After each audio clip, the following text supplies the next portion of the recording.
చక్కటి వర్తమానం ప్రస్తుతం ఎలా అయితే ఉద్యోగంగా ఆవేశంగా ప్రసంగం చేస్తుందో మోయించడం కూడా అదే స్థాయిలో ఉద్యోగంగా ఆవేశంగా చక్కటి ప్రసంగాలు అందించడం చాలా సంతోషం కలిగింది అందరూ చూస్తుంటే. ఎందుకంటే అన్న స్టార్టింగ్ ఒక 3 years నుంచి ఇప్పుడు వరకు మనం చూసుకుంటే ప్రసంగించే స్థాయిలో ఒక లెవెల్కి అన్న చేరిపోయి, అలాగే రాజేశ్వరం కూడా మనకి అందిస్తారు చక్కటి ప్రసంగా, చక్కగా అట్టిపండు వచ్చిన వాళ్ళు పెట్టినట్టు చక్కగా వివరిస్తారు, ఏది కూడా మిస్ అవ్వకుండా. అంత మంచి వర్తమానాలు అందించేవాళ్ళు మన సంఘంలో విశ్వాసులు అయి కూడా మనకి చాలా సంతోషం. భవిష్యత్తులో వాళ్ళు గొప్ప సేవ, దేవుడి సేవ చేయాలి, వాళ్ళ ఆలోచనలు కూడా ఉన్నాయి, దేవుడు అర్థంగా వాళ్ళు నడిపించినట్టు మనమందరం ప్రార్థన. మరి భజన కల్సంలో మనకి వర్తమానం అందించడానికి రాజేశ్వరం ముందుకు వస్తాం.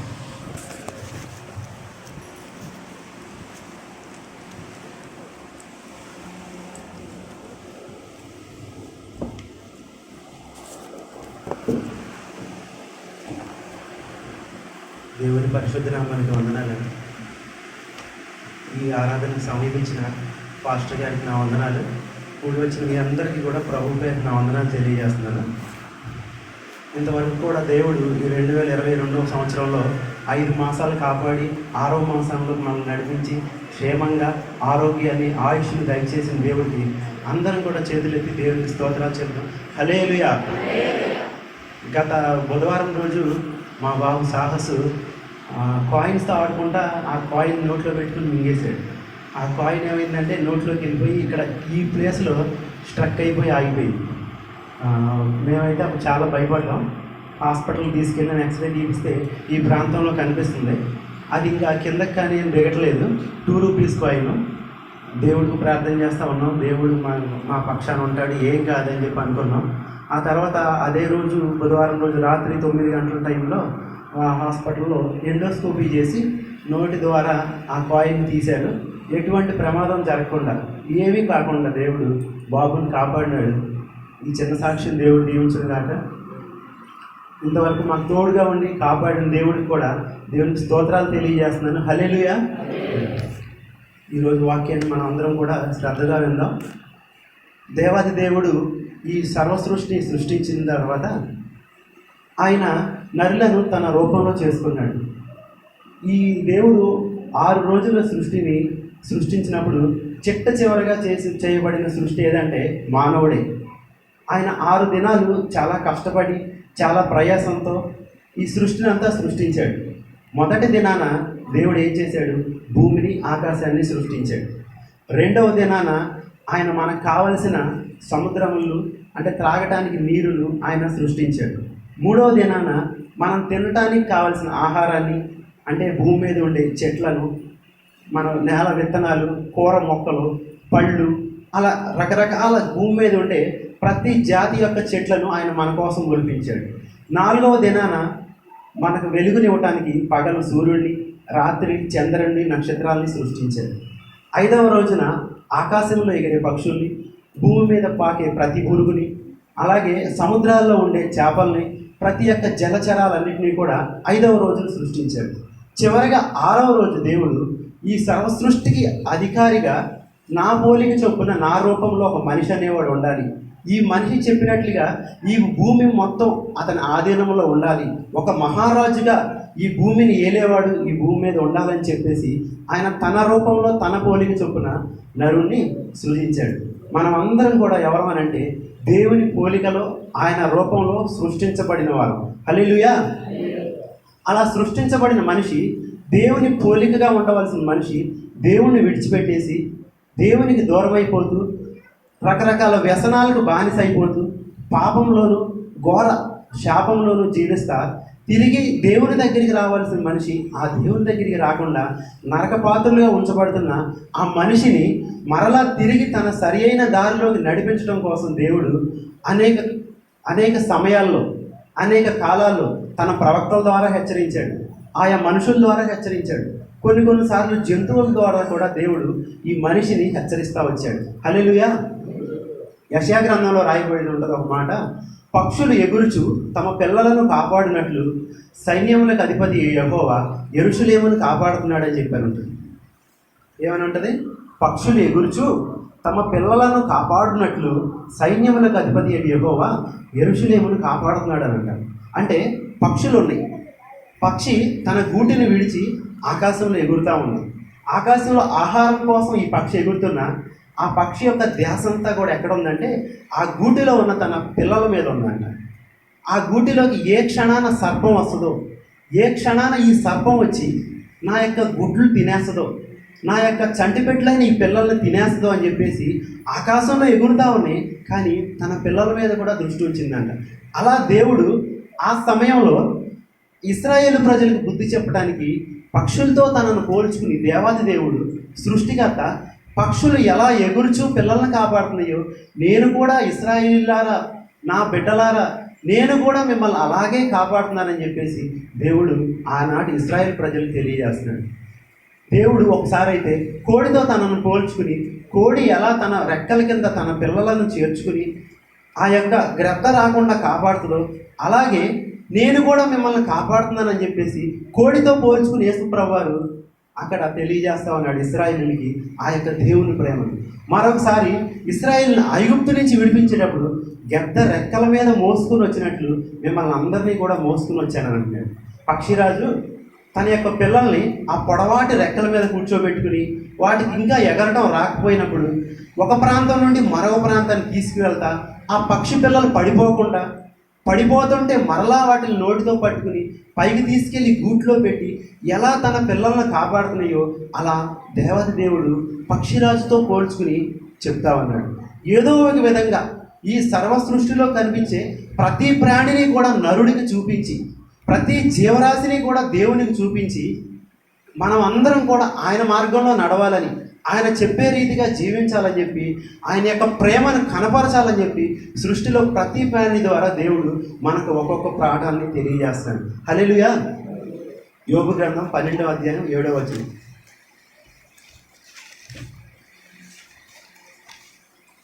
యోబు 12:7 వచనం. అయినను మృగములను విచారించుము, అవి నీకు బోధించును. ఆకాశ పక్షులను విచారించుము, అవి నీకు తెలియజేయును. భూమిని గూర్చి ధ్యానించిన ఎడల అది నీకు బోధించును. సముద్రంలోని చేపలను నీకు దాన్ని వివరించును. సరిపోతుంది. ఇక్కడ దేవుడు యోబు భక్తుడి ద్వారా కొన్ని విషయాలు మనకు తెలియజేస్తున్నాడు. ఈ యోబు భక్తుడు అంటున్నాడు, మృగములను విచారించుము, అవి నీకు బోధించునంట. మృగాలంటే అడవిల్లో ఉండే క్రూర మృగాలు, సింహము, పులి, తోడేలు, ఇలా మనుషుల్ని చంపి తినే ఆ యొక్క క్రూర మృగాలంటే మనకు బోధిస్తున్నాయంట. ఆ క్రూర మృగాలను చూసి మీరు నేర్చుకోండి అని చెప్పేసి ఆ యోబు భక్తుడి ద్వారా దేవుడు మనకు తెలియజేస్తున్నాడు. వాటిని చూసి మనమే నేర్చుకుంటాం. వాటిని అందరికంటే మనమే గొప్పవాళ్ళం. వాటిలందరికంటే దేవుడు మనల్ని చాలా గొప్పగా సృష్టించుకున్నాడు. వాటికంటే మనమే చాలా బలం కలిగిన వాళ్ళం. అంత పెద్ద ఏనుగునైనా బంధించగలిగే మనిషి అంట దేవుడి గురించిన విషయాలు తెలుసుకోవాలనంటే వెళ్ళి వాటిని గురించి విచారించు.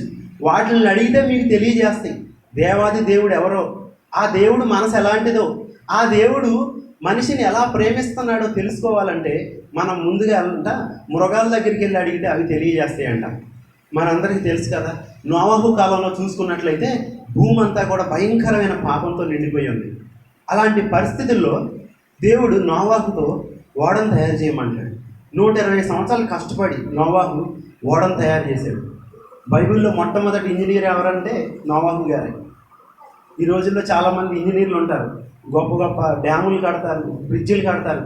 వీళ్ళందరినీ మించిన ఇంజనీర్ ఎవరంటే మన బైబిల్లో నోవాహు గారే. ఈ నోవాహు ఆ జ్ఞానం ఇచ్చిన ఇంజనీర్ ఎవరంటే పరమ ఇంజనీర్ అయిన యేసుప్రభు వారు. మొట్టమొదటి టైలర్ ఎవరనంటే బైబిల్లో మనం చూసుకున్నట్లయితే యేసుప్రభు వారే. ఆయన ఆదాముకు చొక్కాలు కుట్టించి తొడిగించాడంట. మొట్టమొదటి డాక్టర్ ఎవరంటే బైబిల్లో యేసుప్రభు వారే. ఆదాముకు ఆపరేషన్ చేసి పక్క ఎముకను తీశాడు.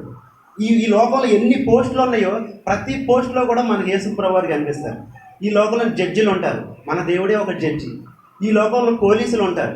ఆ పోలీసులు ఎందుకు? మనల్ని కాపాడటానికి, మనకు ఏ అపాయం రాకుండా కాపాడటానికి. మన ప్రభువు కూడా మన కుడి పక్కన నీడగా ఉంటాడు. పగలు ఎండ దెబ్బ తగలకుండా, రాత్రి వెన్నెల దెబ్బ తగలకుండా నిరంతరం మనం కాపాడే దేవుడై ఉన్నాడు. అలా నోవాహు గారు ఆ రోజు 120 సంవత్సరాలు ఓడను కట్టిన తర్వాత ఆ ఓడలోకి సమస్త జీవరాశుల్ని కూడా దేవుడు ఓడలోకి రమ్మని ఆజ్ఞాపించాడు. ఇప్పుడు చుట్టుపక్కల ఉన్న జనాలు అందరూ చూస్తున్నారు, ఓడ కడితే అందరూ ఎగతాళి చేస్తున్నారు. జలప్రలయం రావడం ఏంటి, మనం చనిపోవటం ఏంటి, జలప్రలయాన్ని నువ్వెవరైనా చూసావా, మీ పూర్వీకులు ఎవరైనా చూసారా అని చెప్పి అందరూ ఎగతాళి చేస్తున్నా సరే ఆ ఎగతాళిని ఏం పట్టించుకోలేదు. ఇప్పుడు ఆ ఓడలోకి ఏమేమి వస్తున్నాయి అంటే ఈ భూమి మీద ఉన్న మృగాలన్నీ కూడా జతలు జతలుగా వస్తున్నాయి అంట. హల్లెలూయా. సింహాలు, అడవికి రాజుగా పిలువబడే సింహం చక్కగా దీనత్వంగా దేవుడు ఒక మాట సెలవిచ్చాడు, మీరు వెళ్ళి ఆ ఓడలోకి వెళ్ళండి అని. సింహం తన భార్యతో కలిసి చక్కగా ఓడలోకి లైన్గా వెళ్ళిపోతుంది. చుట్టుపక్కల ఉన్న వాళ్ళు అందరూ చూస్తున్నారు, ఈ సింహం ఓడలోకి రావటం ఏంటి అని అనుకున్నారు. కానీ ఆ సింహం వస్తుందంటే ఏదో కారణం ఉండే ఉంటుంది కదా. దేవుడి మాట వింది అంటే దేవుడు చెప్పినట్టుగా వర్షం వస్తుందేమో, మనం అందరూ నశించిపోతామేమోనని కొంచెం కూడా జ్ఞానం లేకోకుండా అలాగే చూస్తున్నారు, అలాగే నవ్వుతున్నారు. సింహం వెళ్ళిపోయింది ఓడలోకి. ఆ సింహం తర్వాత పులులు, బెంగాల్ టైగర్ ఈరోజు ఉంది కదా, ఈరోజు ఉందంటే ఆ రోజు నోవాహు ఓడలో అది కూడా ఉంది కాబట్టి ఈరోజు అది భూమి మీద ఉంది. ఆ టైగరు జతలు జతలుగా ఓడలోకి వెళ్ళిపోయింది, ఎవరిని ఏ హాని కలిగించుకోండి. ఆ తర్వాత చీల్చే తోడేలు చీల్చేదంట, ఆ తోడేలు జతలు జతలుగా ఓడలోకి వెళ్ళిపోయింది. అలా భూమి మీద మనకు కనిపించే ప్రతి మృగాలు కూడా జతలు జతలుగా దేవుని మాట విని ఆ ఓడలోకి వెళ్ళిపోయినాయి అంట.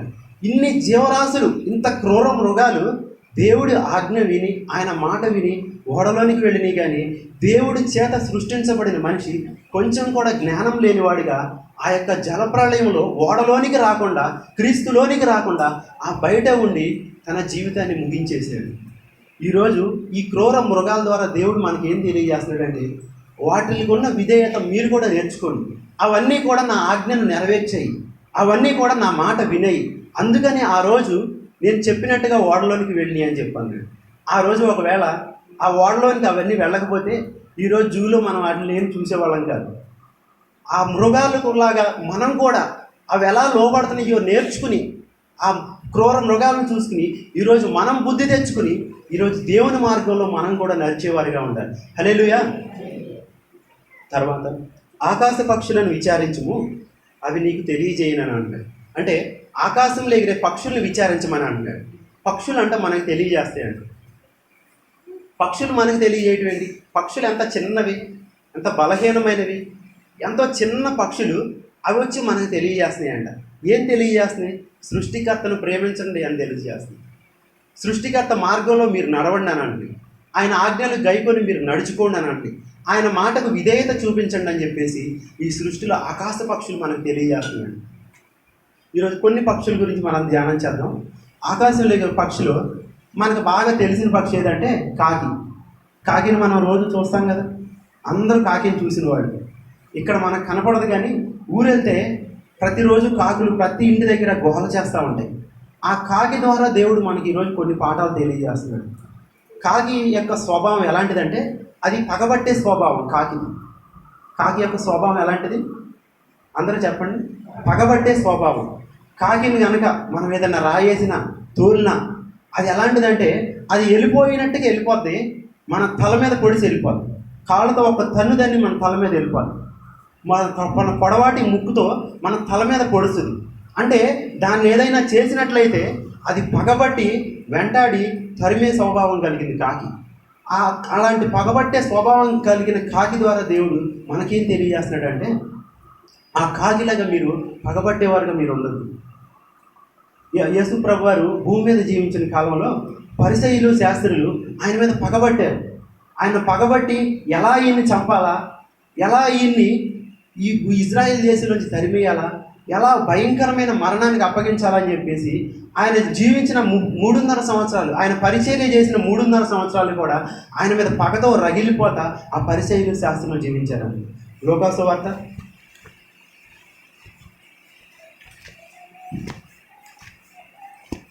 12వ అధ్యాయం 31వ వచనం.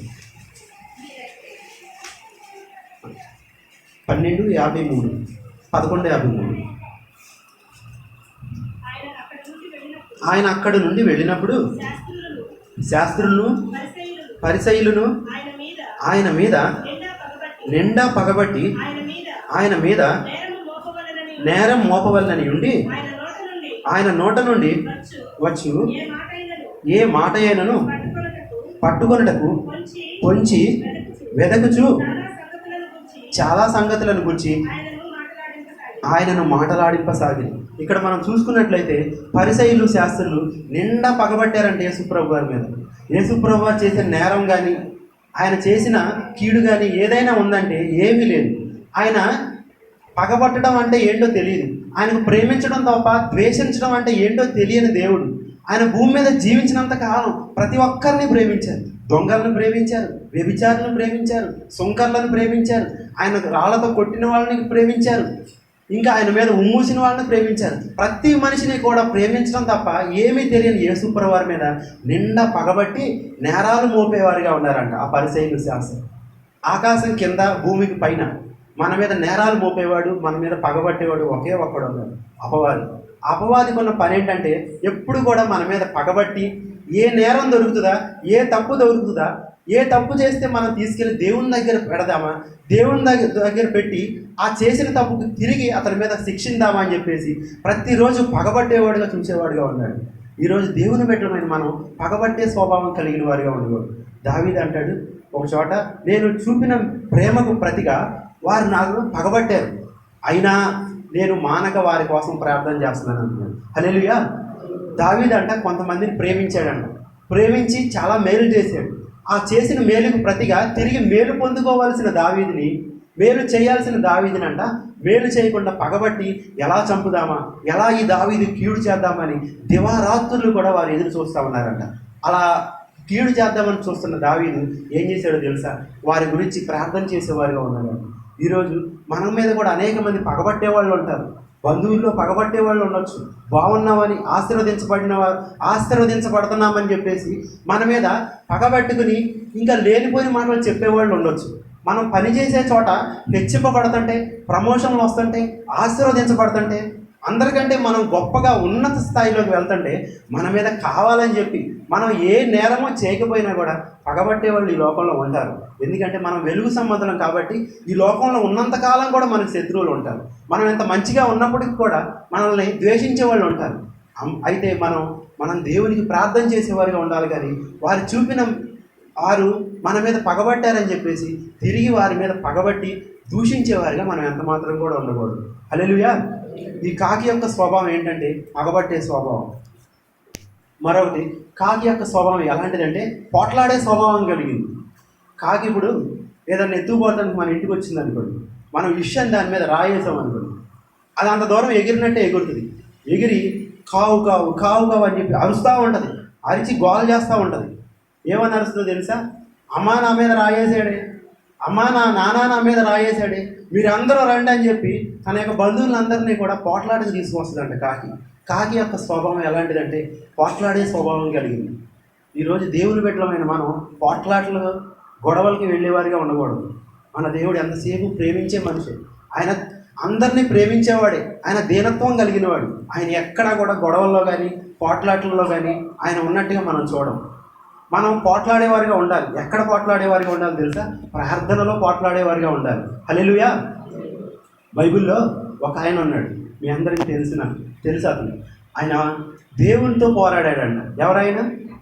యాకోబు. ఆయన మనుషులతో కాదు, మనం మామూలుగా మనుషులతో పోరాడతాం, మనుషులతో పోరాడి గెలుస్తాం. కానీ ఈ యాకోబు గురించి మనం చూసుకున్నట్లయితే బైబిల్లో ఇంకెక్కడ అతనిలాగా దేవునితో పోరాడి గెలిచిన వాటిగా ఎవరు మనం చూడం. ఆయన మనుషులతో పోరాడి గెలిచాడు, దేవునితో కూడా పోరాడి గెలిచాడు. హల్లెలూయా. ఆయన తల్లి కడుపులో ఉన్నప్పుడే తన సహోదరుడైన ఏశావుతో పోరాడుతున్నాడంట. ఏశావు నేను తల్లి గర్భంలో నుంచి వస్తానని చెప్పి ముందెళ్తుంటే తన యొక్క కాలు మడమ పట్టుకుని నువ్వు ముందెళ్ళటానికి లేదు, నేనే ముందు వెళ్ళాలని చెప్పి తల్లి కడుపులో ఉన్నప్పుడు ఆ యొక్క అన్నతో పోరాడాడంట. తర్వాత భూమి మీదకి వచ్చిన తర్వాత ఆశీర్వాదం కోసం పోరాడాడంట.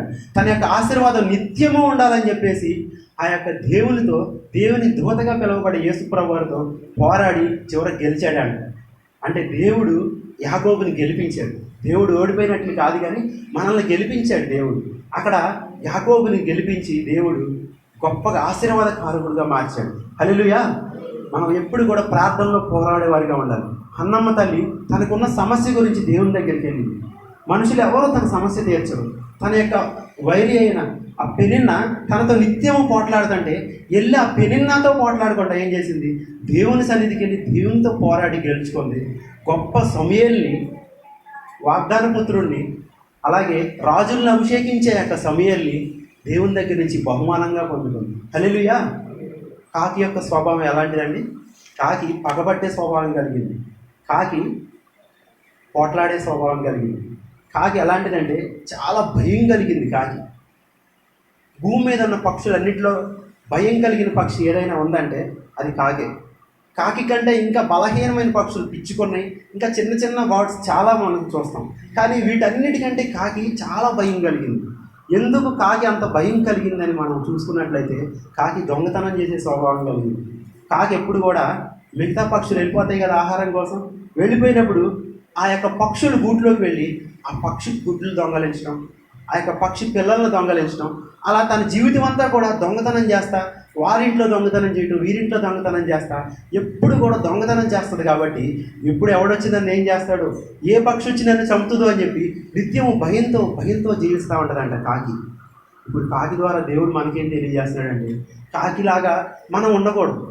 ఎప్పుడు కూడా మన జీవితంలో ఏదైనా తెలియక మనం చేసుకున్నట్లయితే, తెలియక ఏదైనా పొరపాటు చేసినట్లయితే ఆ పొరపాటును దేవుని దగ్గర ఒప్పుకుని విడిచిపెట్టి క్షమాపణ పొందుకుని నూతన జీవితాన్ని పొందుకునేవారిగా ఉండాలి.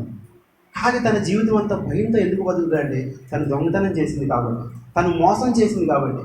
నీతిమంతులంట బైబిల్లో రాయబడిన మాట సింహం వలె ధైర్యంగా ఉంటారంట. అంటే నీతిగా జీవించేవాళ్ళు, యథార్థంగా జీవించేవాళ్ళు, మోసం చేయకుండా, అబద్ధాలు ఆడకుండా, యథార్థంగా నీతిపరులుగా జీవించేవాళ్ళు ఎక్కడున్నా కూడా సింహంలాగా ధైర్యంగా నిలబడి ఉంటారంట. మనం అందరం కూడా సింహంలాగా ధైర్యంగా నిలబడేవారిగా ఉండాలి. హల్లెలూయా. బైబిల్లో యాకోబు ఉన్నాడు.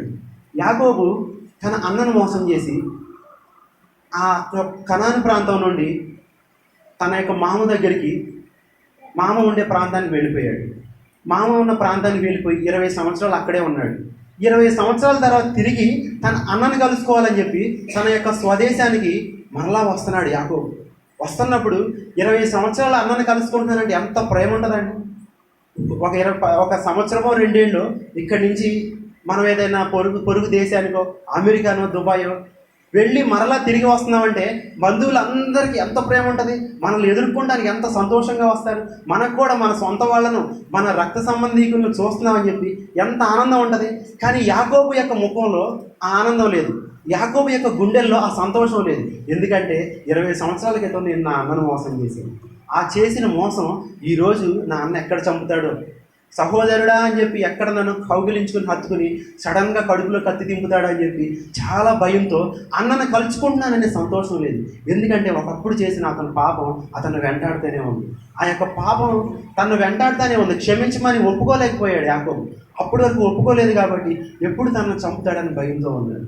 కాకి కూడా దొంగతనం చేసే స్వభావం కలిగింది కాబట్టి, మోసం చేసే స్వభావం కలిగింది కాబట్టి భయంతో తన జీవితాన్ని గడుపుతూ ఉన్నాడు. ఇంకా యోసేపు మనం తెలుసు కదా, యోసేపు ఐగుప్తు దేశంలో ఉన్నప్పుడు 12 మంది కుమారులు కదా యాకోబుకి. యోసేపు ఐగుప్తులో ఉన్నాడు.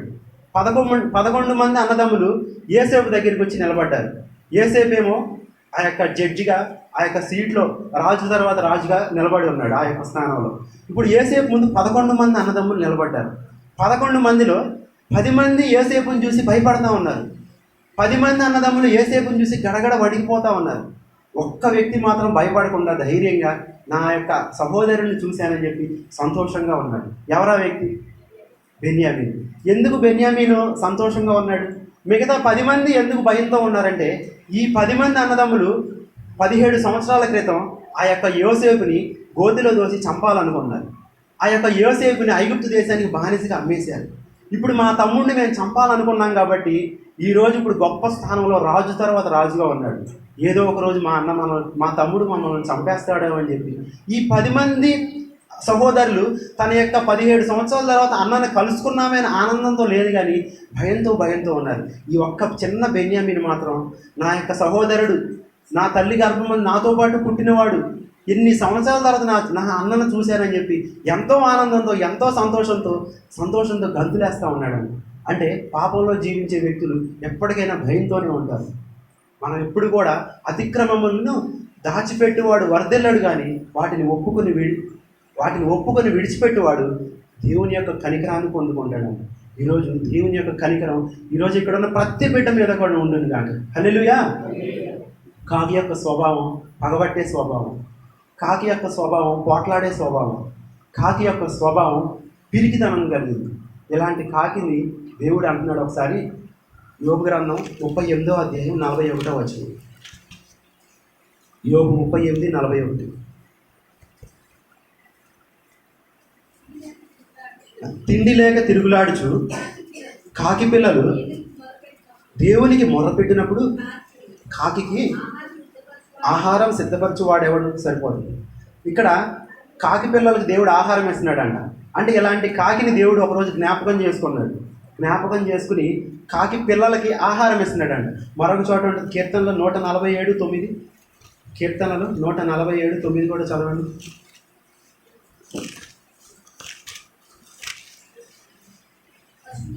పశువులకును అరుచుచుండు పిల్లకాకులకును ఆయన ఆహారం ఇచ్చేవాడు సరిపోతుంది. ఇక్కడ రెండు చోట్ల మనకు కనిపించేది ఏంటి? కాకి పిల్ల. కాకి పిల్ల కనిపిస్తుంది, కాకి పిల్లలని కనిపిస్తుంది. అంటే దేవుడు కాకి పిల్లలు జ్ఞాపకం చేసుకుని వాటికి కావాల్సిన ఆహారాన్ని ప్రతి అవసరతలో తీరుస్తున్నాడంట. అంటే ఇలాంటి కాకిని, భయంకరమైన కాకిని దేవుడు జ్ఞాపకం చేసుకుని వాటి పిల్లలకి ప్రతిరోజు ఏమేం కావాలో అవసరతలన్నీ కూడా తీరుస్తున్నాడంట. యేసుప్రభువు వారు భూమి మీద ఉన్న కాలంలో ఆయన యొక్క 12 మంది శిష్యులు ఒకరోజు గొడవ పెట్టుకుంటున్నారంట. ఏమనంటే, ప్రభువా మేమంతా నీతో పాటు పరలోకంలో ఉంటాం, పరలోకంలో నేను గొప్పవాడా, ఆ పేతురు గొప్పవాడా, లేదా యోహాను గొప్పవాడా, తోమా గొప్పవాడా, ఎవరికి నీ పక్కన ఉండే పోస్ట్ ఇస్తావు? మా 12 మందిలో ఎవరు గొప్ప? నేనంటే నేనని చెప్పి అందరూ పోట్లాడుకుంటుంటే యేసుప్రభువు వచ్చి పరలోక రాజ్యంలో గొప్పవాడు అవ్వాలంటే ముందుగా మీరు చిన్న బిడ్డల లాంటి మనసు పొందుకోవాలన్నారు. హల్లెలూయా. మీరు మార్పు నొందిన చిన్న బిడ్డల వల్లే మారితే కానీ ముందు పరలోక రాజ్యానికి చేరుకోరని చెప్పాను. కానీ ఈ కాకి మార్పు చెంది పిల్ల స్వభావం కలిగింది, దానిలాగా మారింది. ఏమైంది? కాకి తన స్వభావం చిన్న బిడ్డల లాంటి మనసుతో మారింది. ఒకప్పుడు పాపపు స్వభావమే, ఒకప్పుడు దొంగిలించే స్వభావమే, ఒకప్పుడు పోట్లాడే స్వభావమే, ఇవన్నిటిని విడిచిపెట్టి ఎలా చిన్న బిడ్డలు ఎలా ఉంటారో అలాంటి స్వభావం కలిగిన కాకిగా మారింది. ఎలా మారిందంటే, ఒకరోజు కాకి దేవుని దగ్గరికి వెళ్ళి, ప్రభువా నాకు ఇలాంటి జీవితం వద్దు, అందరూ నన్ను చూసి ఎగతాళి చేసేవాళ్ళు, అందరూ నన్ను చూసి అసహించుకునేవాళ్ళు, నేను నీ కోసం ఏమీ చేయలేకపోయాను, నాకు ఇచ్చిన ఈ చిన్న జీవితం ఒక్క అవకాశం అన్నా ఇవ్వు, ఒక్క అవకాశం అన్నా ఇస్తే నేను నీ కోసం ఉపయోగపడతాను. అందరూ నన్ను చూసి రాళ్ళేసేవాళ్ళు, అందరూ నన్ను చూసి ఎగతాళి చేసేవాళ్ళు అని చెప్పి దేవుడికి ప్రార్థన చేశానంట. ఈ కాకికి దేవుడు ఒక అవకాశం ఇచ్చాడంట. హల్లెలూయా. ఏం అవకాశం ఇచ్చాడో తెలుసా? ఇజ్రాయెల్ దేశం అంతా కరువు, ఎక్కడా కూడా ఆహారం అనేది దొరకట్లేదు. దేవుని సేవకుడైన ఏలియా గారిని దేవుడు కెరీతు వాగు దగ్గరికి పంపిస్తాడు. కెరీతు వాగు దగ్గరికి పంపించినప్పుడు ఎక్కడ ఆహారం లేని టైంలో ఈ కాకులందరినీ కూడా దేవుని పిలిచాడంట. హల్లెలూయా. పిలిచి, నా సేవకుడైన ఏలియా ఆ కెరీతు వాగు దగ్గర ఉన్నాడు, మీరు ఉదయము సాయంత్రం ఏమేమి తీసుకెళ్ళాలి? రొట్టె మాంసము తీసుకెళ్ళి ఇవ్వాలని చెప్పి కాకులుగా ఆజ్ఞాపించాడండి. అసలు మనం వినటానికి ఆశ్చర్యంగా ఉంటుంది. చదవండి ఆ మాట. 1 రాజులు 17వ అధ్యాయంలో ఉంది.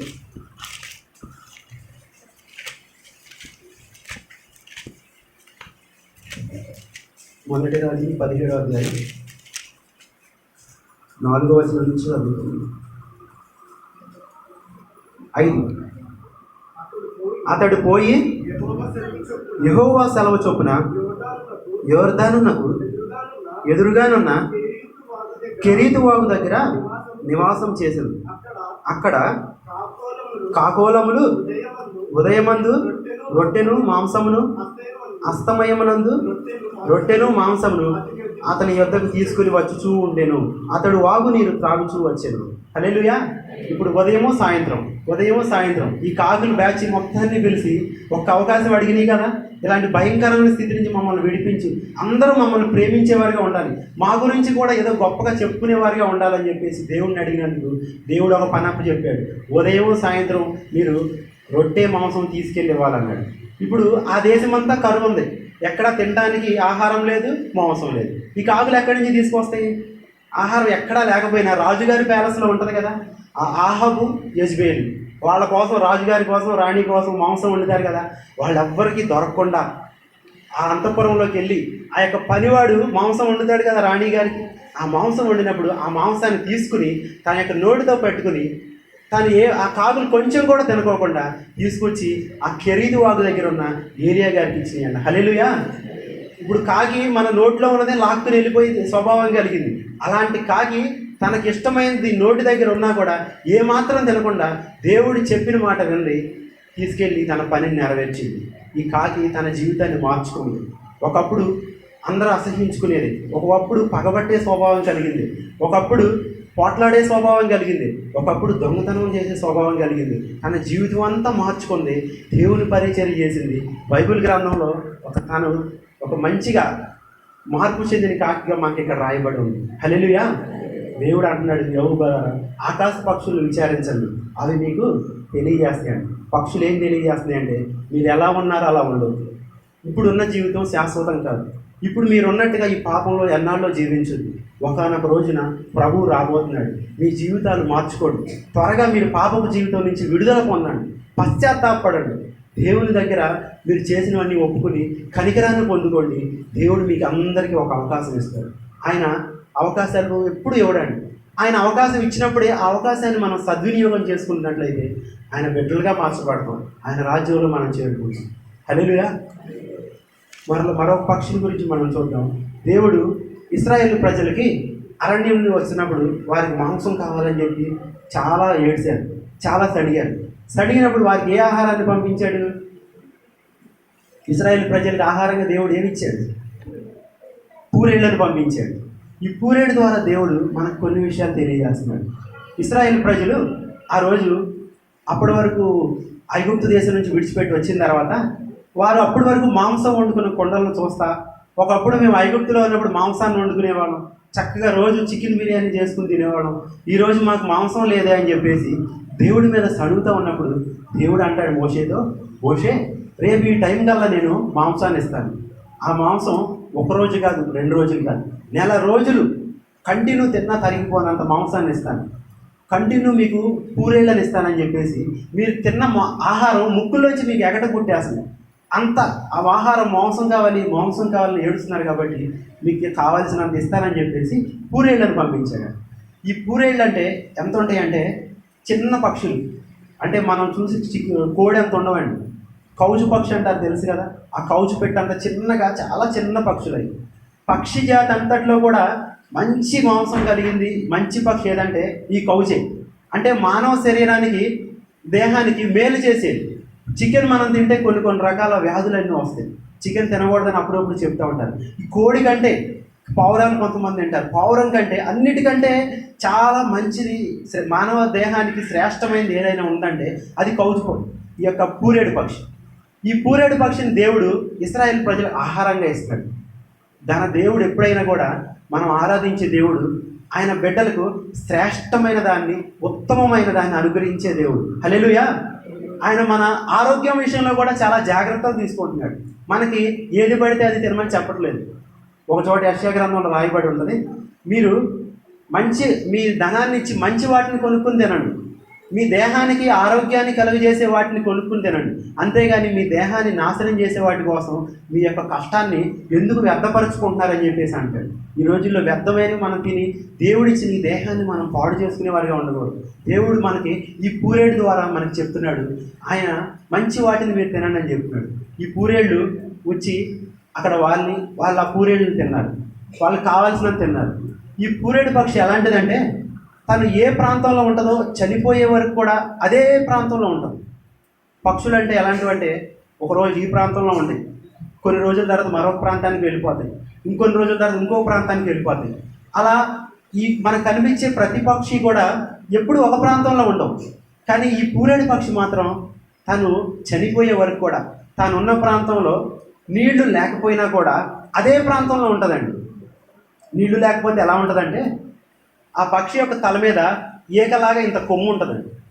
తనకి ఎక్కడ నీరు దొరికినప్పుడు ఆకాశం నుంచి మంచు పడుతుంది కదా, ఆ మంచు చెట్ల మీద పడినప్పుడు తన యొక్క పొడవాటి తల మీద ఉన్న ఏకతో ఆ మంచును పీల్చుకుని ఆ మంచు తన నోట్లో పెట్టుకుని ఆ యొక్క కొంచెం మంచుతో తన దాహాన్ని తీర్చుకుని తను ఉన్న చోటే సంతోషంగా బ్రతికేస్తుంది. హల్లెలూయా.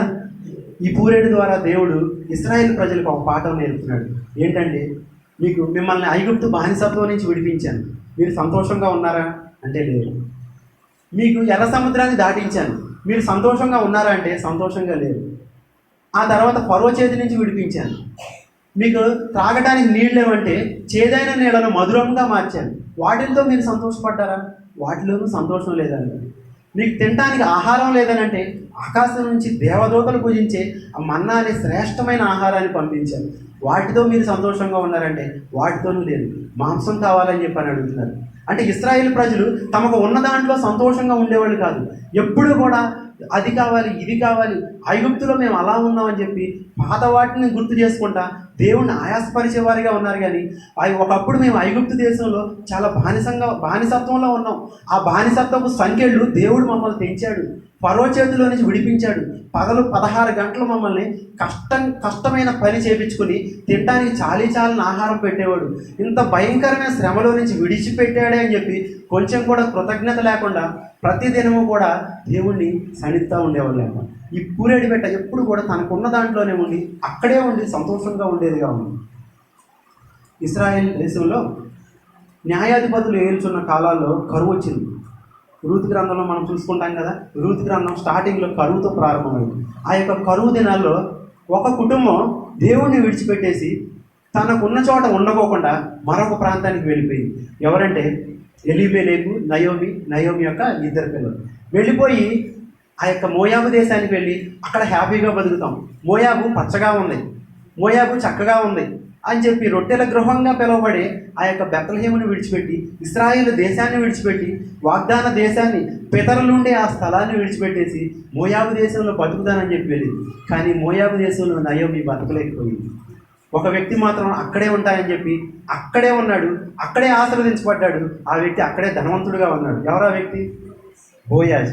బోయాజు కరువు వచ్చినప్పటికీ కూడా నా దేవుడిలోనే ఉంటాను, కష్టం వచ్చినప్పుడు కూడా నా దేవుడితోనే ఉంటాను, శ్రమలు వచ్చినా కూడా నా దేవుడితో ఉంటాను, ఆహారం ఉన్నా ఆహారం లేకపోయినా, తాగడానికి నీరున్నా నీరు లేకపోయినా ఎప్పటికీ కూడా నా దేవుడు ఉండమన్న స్థలంలోనే నేను ఉంటానని చెప్పి అదే బెత్లెహేములో ఉన్నాడు. ఆ యొక్క బోయాజు ఆశీర్వాదకారకుడుగా ఉన్నాడు. ఆ బోయాజు ధనవంతుడిగా ఉన్నాడు, అనేక మందికి ఆహారం పెట్టేవాడిగా ఉన్నాడు. నయోమి దేవుని విడిచిపెట్టేసి దేవుడు లేని ప్రాంతానికి వెళ్ళిపోయి సమస్తాన్ని కోల్పోయింది. రూతు తన దేవుడు ఏ కుటుంబంలో ఉండమన్నాడు అదే కుటుంబంలో ఉంది. తన భర్త చనిపోయినా కూడా తన స్వకీయుల యొద్దకు వెళ్ళకోకుండా తన కుటుంబంలో తనతోనే ఉంటానని చెప్పి ఉండమన్న చోటే, దేవుడు ఉండమన్న చోటే ఉంది. ఆ ప్రాంతానికి 3 బారిన జీవితంతో వచ్చింది రూతు. తను చిగురించిన జీవితంగా దేవుడు మార్చాడు. హల్లెలూయా. మారాగా ఉన్న ఆ యొక్క రూతు జీవితాన్ని దేవుడు మధురంగా మార్చాడు. నయోమి దేవుణ్ణి విడిచిపెట్టి మధురంగా ఉన్న తన జీవితాన్ని మారాగా మార్చుకుంటే రూతు అదే దేవుడు కావాలని చెప్పి ఆ దేవుడినే పట్టుకుంది. ఆ నమ్మదగిన వాడు, ఆయన యొక్క న్యాయాధిపతి, నిజమైన దేవుడు, ప్రేమించే దేవుడు, ఆ దేవుడినే వెంబడించింది.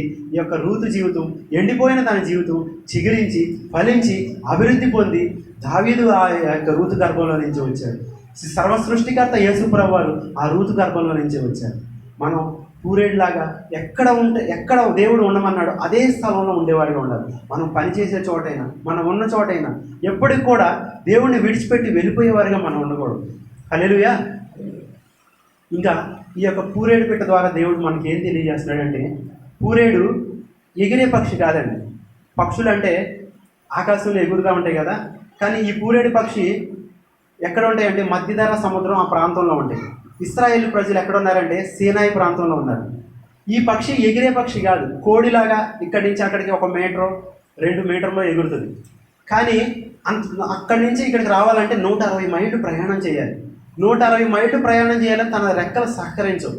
అయినప్పటికీ కూడా దేవుడు ఒక మాట సెలవిచ్చాడు. ఆయన తన ఆజ్ఞ సెలవిచ్చాడని చెప్పి దేవుని మాటను పట్టుకుని తన శరీరాన్ని ఎంతో కష్టమైన పనికి లోబరుచుకుని 160 మైళ్ళు ప్రయాణం చేసి ఇశ్రాయేలీలో ఉన్న ఆ పాళెం దగ్గరికి వచ్చి ఇశ్రాయేల్ ఉన్న పాళెం అంతా కూడా వాళ్ళే ఉంది. సంఖ్యాకాండం 11వ అధ్యాయం 31వ వచనం చదువు. సంఖ్యాకాండం 11:31. తరువాత యెహోవా సన్నిధి నుండి ఒక గాలి బయలుదేరి సముద్రం నుండి పూరేళ్లను రప్పించి పాళెము చుట్టూ ఈ ప్రక్కను ఆ ప్రక్కను దిన ప్రయాణమంత దూరము వరకు భూమి మీద 2 మూరల ఎత్తున వాటిని పడజేయదు. సరిపోతుంది. ఇక్కడ సముద్రం నుంచి అంటే మధ్యధరా సముద్రం నుంచి బలమైన గాలిని దేవుడు పంపించాడంట. పంపించినప్పుడు ఆ పూరెళ్ళన్నీ కూడా ఎగురుకుంటా వచ్చి తన శక్తి కంటే ఎంతో ప్రయాసతో వచ్చి ఇశ్రాయేలు మాంసం కావాలని అడుగుతున్నారు కదా, వాళ్ళ యొక్క పాలే చుట్టూ వాళ్ళని అంట. వాళ్ళని పక్షులు ఎవరన్నా పట్టుకోవడానికి వస్తే పక్షులు ఎగిరిపోతాయి కదా, కానీ ఎగరకుండా దేవుడు ఆజ్ఞ సెలవిచ్చాడు కాబట్టి ఆయన చిత్త ప్రకారం ఆయన మాట ప్రకారం ఇశ్రాయేలు అందరి ముందు అలాగే నిలబడి ఉంది. ఆ యొక్క పక్షులను చూసి కూడా ఇశ్రాయేలు కొంచెం కూడా గ్రహించలేకపోతున్నారు. అరే, మేమున్న ఎడారిలో ఆహారం దొరకడమే కష్టం, ఇలాంటి భయంకరమైన ఎడారిలో నీరు దొరకడమే కష్టం, ఇలాంటి భయంకరమైన ఎడారిలో తినడానికి మాంసం దొరకడమే కష్టం. అసలు ఇలాంటిది ఈ పక్షులు ఈ ప్రాంతంలో ఎక్కడా ఉండవు. ఎక్కడో మధ్యధరా సముద్రం నుంచి వందల కిలోమీటర్లు ప్రయాణం చేసి మా కోసం వచ్చినాయి అంటే ఈ దేవుని మాట ఎంతగా లోపడుతున్నాయో, ఈ పక్షులు దేవుని మాటకి ఎంతగా విధేయత చూపిస్తున్నాయో అని చెప్పి గ్రహించి ఆలోచించుకునే వారికి ఎంత మాత్రం లేరు. కానీ ఆ యొక్క పక్షులు చూడంగానే ఎగబడి ఒక్కొక్కళ్ళు నాకు మాంసం దొరకదేమో, ఎక్కడ నాకు మాంసం అయిపోతుందేమో అని చెప్పేసి గబగబా ఒక్కొక్కళ్ళు సంచుల నిండా మాంసాన్ని కుక్కుని ఆహారం తింటా ఉన్నారండి. ఆ ప్రాంతానికి పెట్టబడిన పేరేంటంటే దురాశ, కిబ్రోతు హత్తావా అని చెప్పి పెడతారు. ఆ మాంసాన్ని తిని వాళ్ళు ఆ మాంసం తింటా ఉండంగానే అవి ఇచ్చిన దేవుడిని మర్చిపోయారు.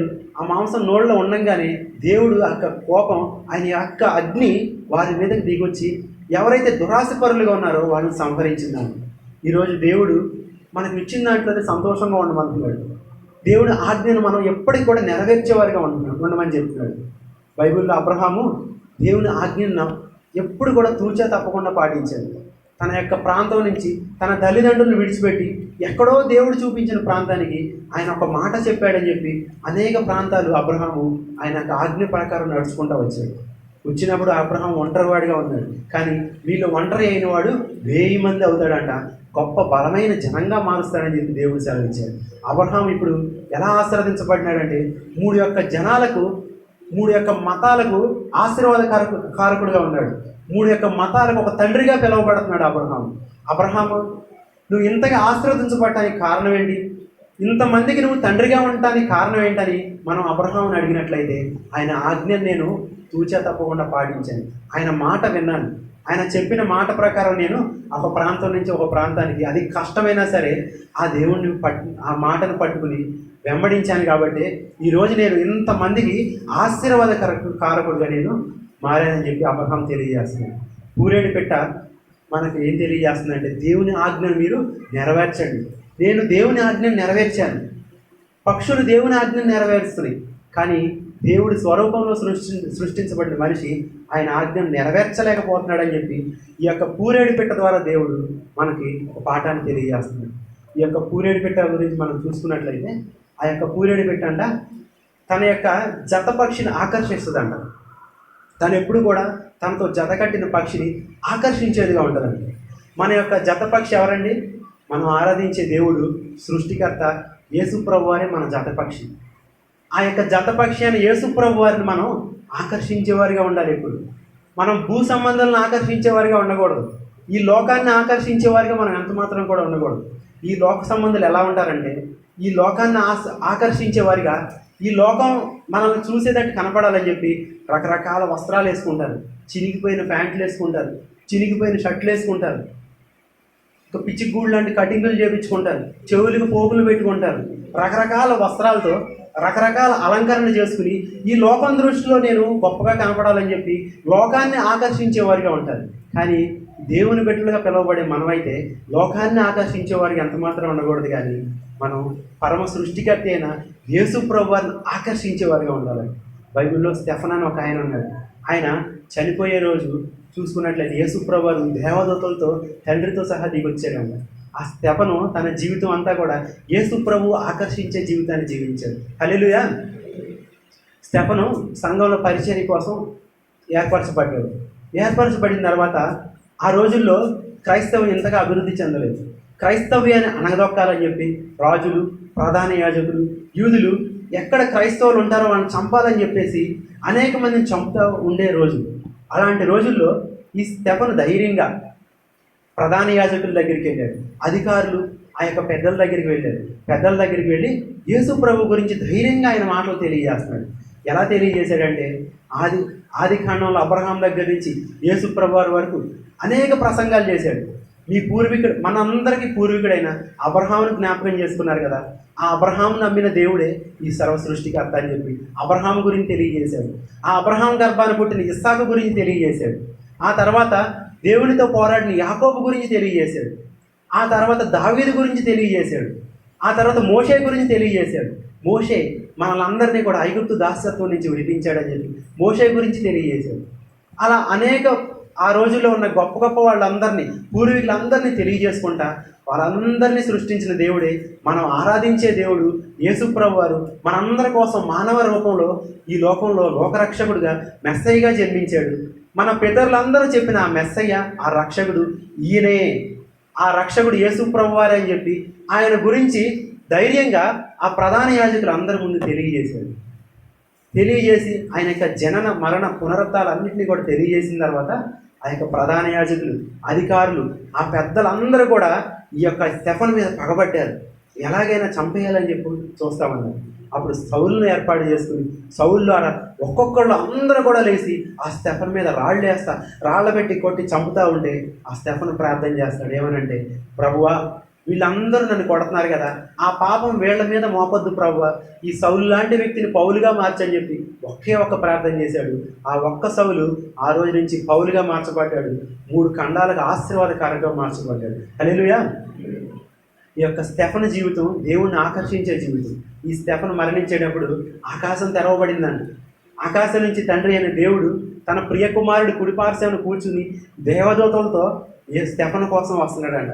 నా కుమారుడు స్టెఫను కాసేపట్లో భూమి మీద తన యొక్క యాత్ర ముగించుకుని నా దగ్గరికి రాబోతున్నాడని చెప్పి సంతోషంతో తండ్రి అయిన దేవుడు తన ప్రియ కుమారుడితో దర్శనంతో ఆ యొక్క స్టెఫను కల్పించాడండి. ఈరోజు దేవుణ్ణి ఆకర్షించే జీవితం మనం జీవించినట్లయితే, ఆ యొక్క జీవితం మనం జీవిస్తా ఆ యొక్క ఆజ్ఞల మార్గంలో మనం నడిచినట్లయితే, మనం మరణకాలం వచ్చినప్పుడు మరణానికి ప్రతి ఒక్కళ్ళు భయపడతారు, కానీ క్రైస్తవుడు మరణానికి భయపడడం అవసరం లేదు. ఎందుకనంటే మనం తీసుకెళ్ళటానికి దేవుడు తన యొక్క దేవదూతలను పంపిస్తాడు, గాబ్రియేల్ని, మిఖాయేల్ని పంపిస్తాడు. ఇంకా గొప్ప జీవితం జీవించి దేవుని పరిచయం చేసి అనేక మందిని దేవుని వైపు తిప్పేవారిగా మనం జీవించినట్లయితే దేవుడు మన కోసం, ఆ సృష్టికర్త తన యొక్క తండ్రితో కుడిపార్శ్వమును కూర్చుని మనందరిని తీసుకెళ్ళడానికి వస్తాడండి. హల్లెలూయా. ఈ పూరేడు మనకి ఏమి నేర్పిస్తుందంటే, తన దేవుని ఆజ్ఞను తూచా తప్పకుండా పాటిస్తుంది. దేవుడు ఎక్కడైతే ఉండమన్నాడో అక్కడే ఉంటుంది. దేవుడు ఎక్కడికి వెళ్ళమన్నాడు, అది కష్టమైనా సరే, ప్రయాస అయినా సరే బయలుదేరింది. ఈ యొక్క పూరేడు పక్షి జతపక్షిని ఆకర్షించేదిగా ఉంది. ఈరోజు ఈ పక్షుల ద్వారా దేవుడు మనకు తెలియజేస్తున్నాడు. ఏమనంటే, ఆ పూరేడు పక్షిలాగా మీరు ఉండండి. అవి ఎలాగైతే ఉన్నాయో మీరు కూడా వాటిని చూసైనా నేర్చుకోండి. నా ప్రేమను తెలుసుకోండి. నా యొక్క అంతరంగంలో నేను ఎంత బాధపడుతున్నానో మీరు గ్రహించండి అని చెప్పేసి ఆ యొక్క చిన్న పక్షి ద్వారా ఇంత బలమైన మనిషికి దేవుడు బుద్ధి చెప్తున్నాడండి. ఆ యొక్క చిన్న పక్షి ద్వారా దేవుడు ఈరోజు మనకి పాఠాలు నేర్పిస్తున్నాడండి. ఆ చిన్న పక్షి ద్వారా దేవుడు మనకి ఒక ప్రసంగాన్ని నేర్పుతున్నాడండి.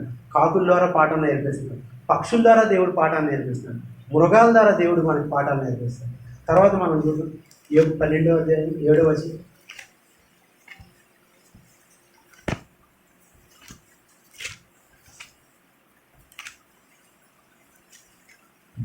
ఎనిమిదవ వచనం. భూమిని గురించి ధ్యానించిన ఎడల అది నీకు బోధించును, సముద్రంలోని చేపలను నీకు దాన్ని వివరించును. భూమిని గురించి ధ్యానిస్తేనంట అది మనకు బోధిస్తుంది.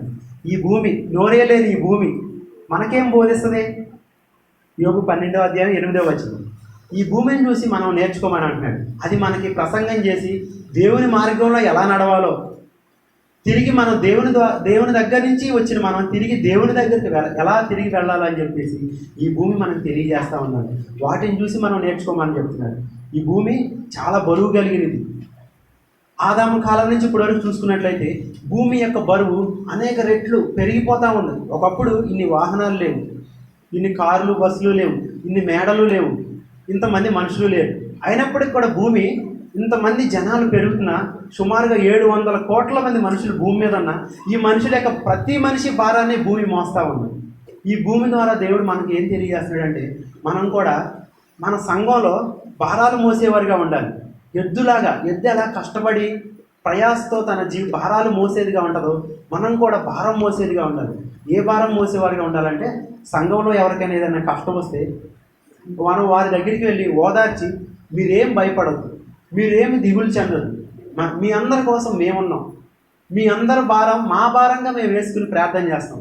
మనం ఆరాధించే దేవుడు నమ్మదగిన వాడని చెప్పి కృంగిపోయి దిగులుతో నీరసించిపోయిన స్థితిలో ఉన్న వారి దగ్గరికి వెళ్ళి మనం ధైర్యం చెప్పి వారి భారాలను మన భారంగా వేసుకుని వారి కోసం మనం ప్రార్థించేవారిగా ఉండాలంట. హల్లెలూయా. ఈ భూమి మనకేం తెలియజేస్తుందంటే భారం మోసేదిగా ఉంది. ఇంకా భూమిని గురించి ధ్యానించిన యెడల అది మీకు బోధించును. అంటే ఈరోజు మనం వాడే ప్రతి వస్తువు కూడా ఎక్కడి నుంచి వచ్చిందంటే భూమిలో నుంచే వచ్చింది. ఇప్పుడున్న వాహనాలన్నీ కూడా ఒకప్పుడు ఉన్నాయా? ఒక 1000 సంవత్సరాల క్రితం చూసుకున్నట్లయితే ఏ వాహనం లేదు. ఒక ఎడ్ల బండిలో, గుర్ర బళ్ళలో, గాడిదలో ఇలాంటి బళ్ళే ఉండేవి తప్ప ఈరోజు ఏ వాహనాలు లేవు. బస్సులు లేవు, ట్రైన్లు లేవు, కార్లు లేవు. ఇవన్నీ కూడా ఇప్పుడు ఎక్కడి నుంచి వచ్చినాయి? భూమిలో నుంచే వచ్చినాయి. అంటే ఈరోజు మనకు కావలసిన అవసరతలన్నీ కూడా దేవుడు భూమిలో పెట్టాడు. ఈ యొక్క టేబుల్ ఎక్కడి నుంచి వచ్చిందంటే భూమిలో నుంచే వచ్చింది. ఈ యొక్క మైక్ ఎక్కడి నుంచి వచ్చిందంటే భూమిలో దొరికి ఒక లోహం నుంచి దాన్ని కరిగించి ఒక డిజైన్గా మార్చి దాని ద్వారా మైకును తయారు చేశారు. బస్సులు తయారు చేస్తున్నారంటే ఆ బస్సులకు కావాల్సిన ఐరన్ భూమిలో నుంచి వచ్చింది. భూమిలో మన కోసం మొత్తం దాచిపెట్టి మనకు కావాల్సిన అవసరతలన్నీ కూడా ఒక్కొక్కటి మీరు తీసుకోండి అని చెప్పేసి ప్రతి ఒక్కటే కూడా దేవుడు మనం భూమి మీదకి రాకముందే మన కోసం అన్నీ కూడా ఆ యొక్క భూగర్భంలో దేవుడు దాచిపెట్టి ఉంచాడు. హల్లెలూయా. భూమి ఎలాంటిదంటే మన కోసం ఈ భూమి మీద ఉన్న ప్రతి మనిషి అవసరతలను తీర్చేదిగా ఉంది. భూమి మీద ఎంతమంది మనుషులు ఉన్నారో వాళ్ళందరి అవసరతలను కూడా భూమి ఆ రోజు నుంచి ఆదాము కాలం నుంచి ఈ రోజు వరకు, ఈ రోజు నుంచి ఈ భూమి యుగ సమాప్తి వరకు, అంతమయ్యే వరకు కూడా ప్రతి మనిషి అవసరతలను తీర్చేదిగా ఉంది. మనకు కావలసిన ఆహారం ప్రతిరోజు భూమిలో నుంచే వస్తుంది. మనం త్రాగే నీరు ప్రతిరోజు భూమిలో నుంచే వస్తుంది. ఆ భూమి ప్రతిరోజు ఇచ్చేదిగా ఉంది. అలాగే సంఘంలో మనం కూడా ఎప్పుడు ఇచ్చేవారిగా ఉండాలి. యేసు ప్రభువారు మన కోసం సమస్తాన్ని దారపోసాడు. మనకు కావాల్సిన ప్రతిదీ ఆయన తీర్చాడు. ఏదో కొన్ని చేయలేదని, ఏదో దేవుడు నా చిన్న అవసరతలు తీర్చలేదని చెప్పేసి దేవుడిని మనం మీద అలిగి, దేవుడి మీద సనిగి, దేవుడికి దూరం అయిపోయేవారికి ఎంత మాత్రం కూడా ఉండకూడదు. ఎప్పుడు కూడా మనకి ఏ కష్టం వచ్చినప్పటికి కూడా ఆ కష్టాన్ని గుర్తు చేసుకుని దాన్నే మనం దిగులుగా పెంచుకుని దేవుడికి దూరం అయిపోయేవారికి ఉండకూడదు అని చెప్పేసి యేసు ప్రభువారు ఆయన సిలువలో నా కోసం సమస్తాన్ని దారపోసాడు. ఆయన తన ప్రియ కుమారుణ్ణి నా కోసం దారపోసాడు. ఆయనకున్నదంతా నా కోసమే ఇచ్చేసాడని చెప్పేసి ఆయన మన కోసం చేసిన త్యాగాన్ని గుర్తు చేసుకుంటా ఇంకా నేను ఈరోజు ఈ స్థితిలో ఆరోగ్యంగా సజీవంగా ఉన్నానంటే ఆయన కృపే కాబట్టి నాకున్న సమస్తాన్ని ఇక నుంచి నేను ఆయన కోసమే దారపోస్తానని చెప్పి ఇచ్చేవారిగా, దేవుని కోసం, సంఘం కోసం మనం దారపోసేవారిగా ఉండాలి. హల్లెలూయా. చివరిగా మనం చూసుకున్నట్లయితే సముద్రంలోని చేపలు నీకు దాన్ని వివరించును. సముద్రంలో చేపల గురించి మనం చూసుకున్నట్లయితే అవంట మనకు వివరిస్తాయంట. అవి మనకి పాఠాలు తెలియజేస్తాయంట. అవేం మనకు పాఠాలు తెలియజేస్తాయనంటే ఒకరోజు మనందరికీ తెలుసు కదా, దేవుని యొక్క సేవకుడిగా పిలువబడే యోనా గారు ఆ నినేవే పట్టణం వెళ్ళి నినేవే పట్టణస్తులందరికీ సువార్త ప్రకటించమని దేవుడు ఒక మాట తెలియజేశాడు. అయ్యా, నినేవే పట్టణంలో 120,000 మంది జనాలు ఉన్నారు. వాళ్ళందరూ కూడా పాపంలోను భయంకరమైన శాపంలోనూ చేస్తున్నారు. అంతమంది బిడ్డలు చనిపోయి నరకానికి వెళ్ళటం నాకు ఇష్టం లేదు. వాళ్ళందరికీ కూడా దేవుని ఉగ్రత రాబోతుందని చెప్పి తెలియజేయి, వాళ్ళందరికీ కూడా నా మాటలు తెలియజేయమని చెప్పి యోనా గారి దేవుడు ఆ నినేవే పట్టణం వెళ్ళమంటే ఆ యొక్క నినేవే పట్టణస్తులు భయపడి నినేవే పట్టణం వెళ్ళకోకుండా ఈ యోనా గారు తర్షీష్ పట్టణానికి పారిపోతూ ఉన్నాడు. తర్షీష్ పట్టణం పారిపోతున్నప్పుడు ఆ ఓడలో వెళ్తున్నప్పుడు ఆ యోనా గారిని ఎత్తి ఆ యొక్క ఓడలో ఉన్న వాళ్ళందరూ కూడా సముద్రంలో పడేస్తారు. ఈ యోన సముద్రంలో పడకముందే దేవుడు ఒక చేపకు ఆజ్ఞాపించాడు. ఏమని? యోనాని నా ప్రవక్త ఉన్నాడు, ఆయన ఎత్తి సముద్రంలో పడేస్తారు. ఎప్పుడైతే పడేస్తారో పడవేసే ఆ క్షణంలోనే నువ్వు నోరు తెరిచి ఆ యోనాన్ని మింగాలని చెప్పేసి దేవుడు ఆ చేపకు ఆజ్ఞాపించాడు. ఆజ్ఞాపించిన వెంటనే ఆ చేప ఆ యొక్క యోనా గారి దగ్గరికి వెళ్ళి యోనాన్ని మింగు. వాళ్ళు పడేసే టైంలో వెళ్ళకుండా ఒక గంట ఆగి వెళ్ళినట్లయితే యోనా గారు సముద్రంలో పడిపోయేవాడు, మునిగిపోయేవాడు. అంటే దేవుడు చెప్పినట్టుగా వెళ్ళమన్న సమయానికి కరెక్ట్గా దేవుని ఆజ్ఞ తూచే తప్పకుండా చెప్పిన టైంకి వెళ్ళింది. నోరు తెరిచి అలా నిలబడింది ఆ చేప. ఆ పడవలో నుంచి ఎత్తి ఆ యోనాని పడేశారు. పడేసిన వెంటనే యోన ఆ చేప కడుపులోకి వెళ్ళిపోయాడు. ఇప్పుడు చేప కడుపులోకి వెళ్ళిపోయిన తర్వాత చేప అనుకుని చక్కగా ఈరోజు నాకు మనిషి బిర్యానీ దొరికింది. మనం చికెన్ బిర్యానీ, మటన్ బిర్యానీ ఎలా తింటామో నాకు దేవుడు మనిషి బిర్యానీ ఇచ్చాను ఇది చెప్పి సంతోషంతో ప్రభువా నీకు స్తోత్రం అనేలోపే దేవుడు మరలా ఇంకో మాట అన్నాడంట. ఆ యోనాన్ని నువ్వు తినడానికి కాదు, దాచి పెడతానికి అని చెప్పాను కదా. ఇప్పుడు ఈ ఆహారం కడుపులోకి వెళ్ళిపోయింది. కడుపులోకి వెళ్ళిన తర్వాత ఆ చేప 3 రోజులు ఏమీ తినుకోకుండా ఉంది. మనం సాధారణంగా ఉదయం ఏదైనా తిన్నాం అనుకోండి, సాయంత్రం దాకా అరగకపోతే ఎలా ఉంటుంది మన పరిస్థితి? ఇక తేపులు వస్తూ ఉంటాయి, కడుపులో ఒకలాగా ఉంటుంది, వికారంగా ఉంటుంది, ఏం చేయాలో అర్థం కాదు. ఎంత భయంకరంగా ఉంటుందో మనం చెప్పలేము అసలు. ఈ చేప ఒక రోజు కాదు, ఒక పూట కాదు, 3 రోజులు ఏకదాటిగా ఏ ఆహారం తినకుండా ఉంది. ఆహారం తింటే యోనా గారు మరణిస్తారు. దేవుడు ఆజ్ఞ అది కాదు. 3 రోజులు ఆ యోనాని కడుపులో దాచి తర్వాత దేవుడు చెప్పినట్టుగా చేయాలని చెప్పేసి అలాగే 3 రోజులు చేపను ఉపవాసం ఉంచాడండి దేవుడు. దేవుడు ఎంత గొప్పవాడో చూడండి. మనిషికి బుద్ధి చెప్పడానికి ఆయన ఆకాశంలో పక్షులను వాడుతుంది. మనిషికి బుద్ధి చెప్పడానికి అడవిలో ఉండే క్రూరమృగాల ద్వారా మనకు పాఠాలు తెలియజేస్తుంది. మనిషిని సరి అయిన దారిలో నడిపించడం కోసం ఈ చేపకి దేవుడు ఆజ్ఞాపించాడు. దేవుడు చెప్పినట్టుగా 3 రోజులు ఏమి తినుకోకుండా అలాగే దాచింది. 3 రోజుల తర్వాత ఆయన దగ్గర నుంచి ఏ వార్త వస్తుందో, 3 రోజుల తర్వాత అయినా తినమంటాడేమో అని అనుకుంది. 3 రోజుల తర్వాత అన్నాడు దేవుడు, ఒడ్డుకెళ్ళి ఊసేయమన్నాడు. ఇన్ని రోజులు దాచుకుంది ప్రభు, తినడానికి కాదు ఊసేయటానికి అని చెప్పేసి ఆ చేప ఏమాత్రం కూడా బాధపడలేదు. కానీ ఆయన ఆజ్ఞను తప్పకుండా పాటించింది.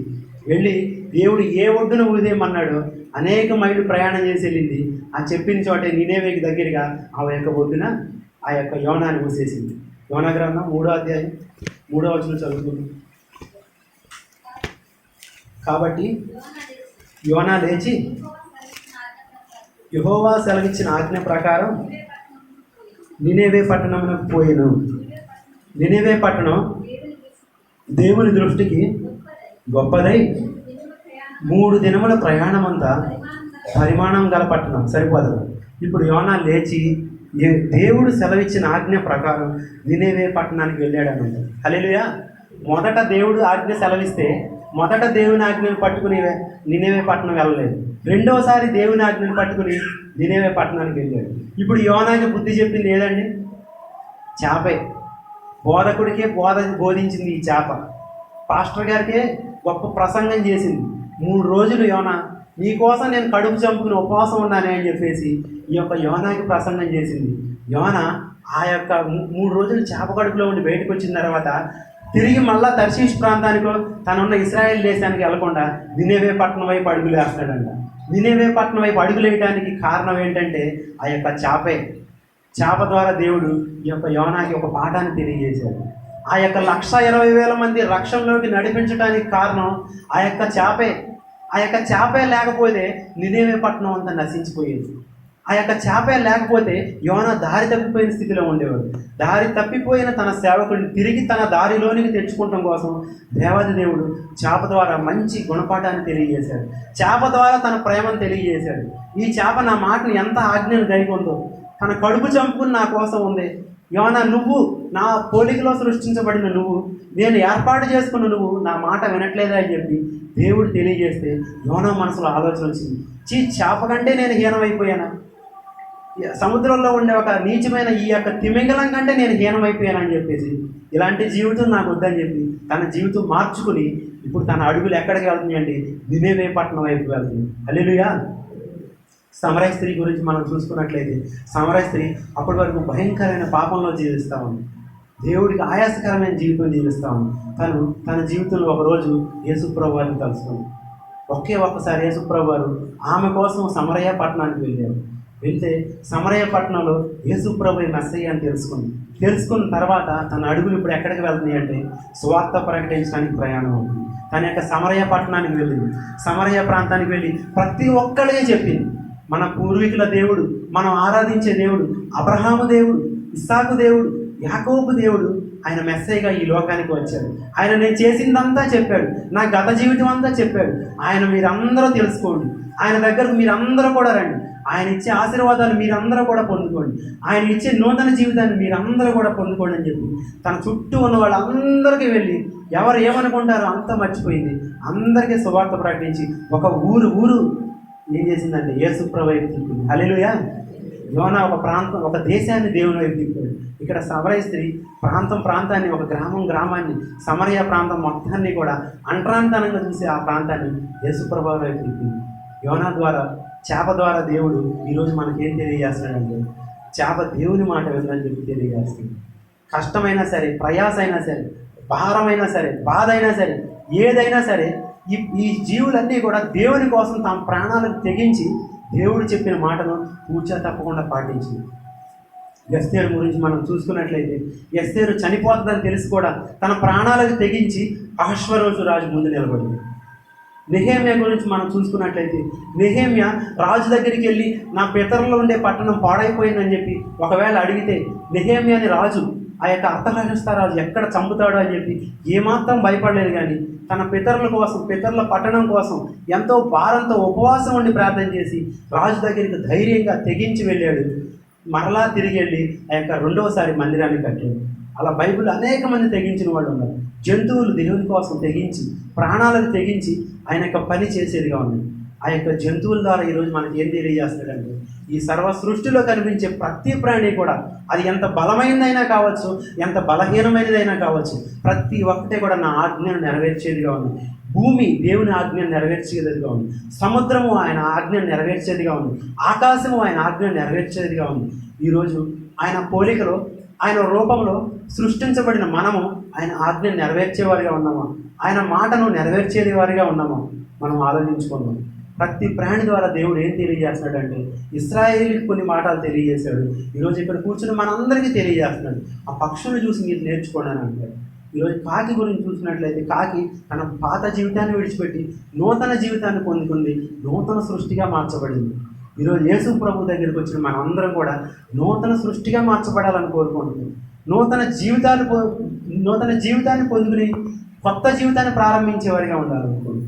గొంగళ పురుగు ఎలా గొంగళ పురుగులోనే చనిపోకుండా అది సీతాకోక చిలుకగా మారి కొత్త జీవితాన్ని ప్రారంభించి అనేక మంది చేత ఆకర్షించబడిందో అలా ఆకర్షింపబడే జీవితాలు మనందరం కూడా జీవించేవారిగా ఉండాలనుకుంటున్నారు. సమర స్త్రీ ఎలాగైతే తన జీవితాన్ని మార్చుకున్న తర్వాత తను ఇంటికి వెళ్ళి వెళ్ళాలని ఆశ మర్చిపోయి తన జీవితం అంతా, తన హృదయం అంతా కూడా ఏమైనా నిండిపోయిందంటే నా సృష్టికర్త గురించి తెలియజేయాలి, నన్ను ప్రేమించే దేవుడి గురించి నేను తెలియజేయాలి, నా చుట్టూ ఉన్న వారందరికీ కూడా నా దేవుని మాటలు తప్ప ఈ లోకం ఏమీ నాకు వద్దని చెప్పేసి ఆ దేవుని మాటలే తెలియజేసింది. స్టెఫను దేవుని ఆకర్షించే జీవితాన్ని జీవించాడు. నా జీవితం అంతా కూడా భూ సంబంధాలని, భూమి మీద ఉన్న వారిని ఆకర్షించే జీవితం నాకు వద్దు ప్రభు, పర సంబంధమైన జీవితమే నేను జీవిస్తాను, నిన్ను ఆకర్షించే జీవితమే నేను జీవిస్తానని చెప్పి అటువంటి జీవితం కలిగి మనం జీవించేవారిగా ఉండాలి. అలా జీవించేవారికి మనం ఉండాలని చెప్పి దేవుడు కోరుకుంటున్నాడు. అలా ఒకవేళ మనం జీవించి దేవుడు ఆశించే జీవితం మనం జీవించినట్లయితే ఒకనొక రోజున మనందరం కూడా మరణించిన తర్వాత, ఇప్పుడు వరకు మనం ధ్యానించాం కదా ఎవరెవరి గురించి, నోవాహు గురించి మనం ధ్యానించాం. ఆ పరలోకానికి వెళ్ళిన తర్వాత నోవాహు అని ప్రతి వారం మనం తలుచుకుంటున్నామే, ఆ నోవాహును మనం చూస్తాం, నోవాహుతో మనం ముచ్చటిస్తాం. ఆ తర్వాత విశ్వాసుల వీరుడు, మన తండ్రి, మన మూలపిత్రుడైన అబ్రహామును మనం కలుసుకున్నాం. వాగ్దాన పుత్రుడైన ఇస్సాకును కలుసుకున్నాం. దేవునితోనూ మనుషులతోనూ పోరాడి యుద్ధం చేసి గెలిచిన యాకోబును మనం కలుసుకుంటాం. దేవుని ప్రజలైన ఇశ్రాయేలు అందరిని నడిపించిన గొప్ప నాయకుడు, భూమి మీద ఉన్న వాళ్ళందరిలో కూడా సాత్వికుడైన మోషేను మనం కలుసుకుంటాం. ఇంకా పరమ దావీదైన యేసుప్రభుని కలుసుకుంటాం. ప్రతిరోజు మనం కీర్తనలు ధ్యానిస్తాం కదా, ఆ దావీదును మనం కలుసుకుంటాం. సృష్టికర్త అయిన యేసుప్రభుని ముఖాముఖిగా చూసే భాగ్యాన్ని మనం పొందుకుంటాం. అట్టి కృప ఈరోజు ఈ వాక్యం ఉన్న ప్రతి బిడ్డకు కూడా దయచేయండి. హల్లెలూయా.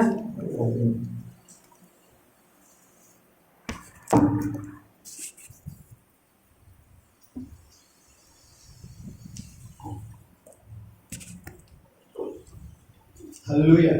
అందరూ రెండు చేతులు పైకి తెలుసుకుంటారు. హల్లెలూయా. చక్కటి మాటలు